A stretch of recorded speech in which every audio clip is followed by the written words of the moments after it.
Sihle Bolani says she spent 3 months as a project manager for the ANC's so-called War Room. The group allegedly aimed to undermine opposition parties on a variety of media platforms without revealing ANC involvement.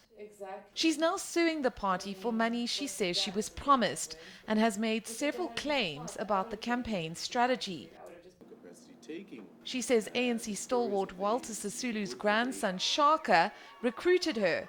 According to Bolani, he was one of 2 team members who discussed discrediting Julius Malema with fake posters of the EFF leader brandishing a gun. They had discussed setting aside a budget of 10,000 Rand to have these posters printed. And, my question was, okay, so you print the posters and you put them up and then what? What is the intention of this? And the response was, no, we want, people to freak out and think, oh my gosh, Julius has gone mental. Bolani says she doesn't know if the posters were ever printed. But the EFF believes they were and claims members were forced to remove this poster from the streets of Sandton.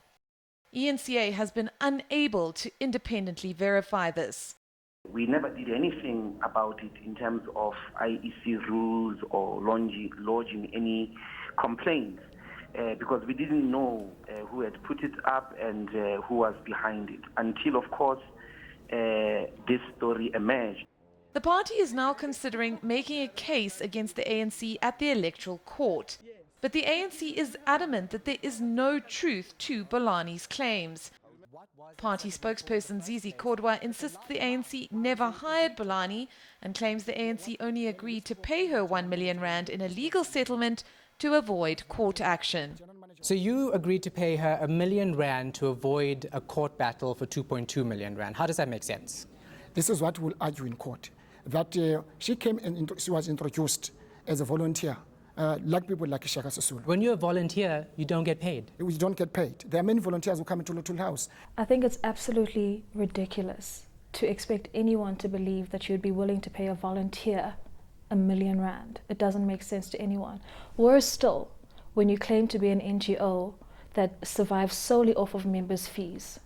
How are you wasting members' fees paying volunteers R1 million? It makes absolutely no sense.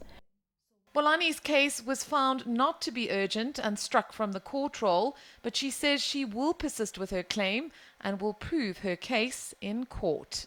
Karen Morn, Johannesburg.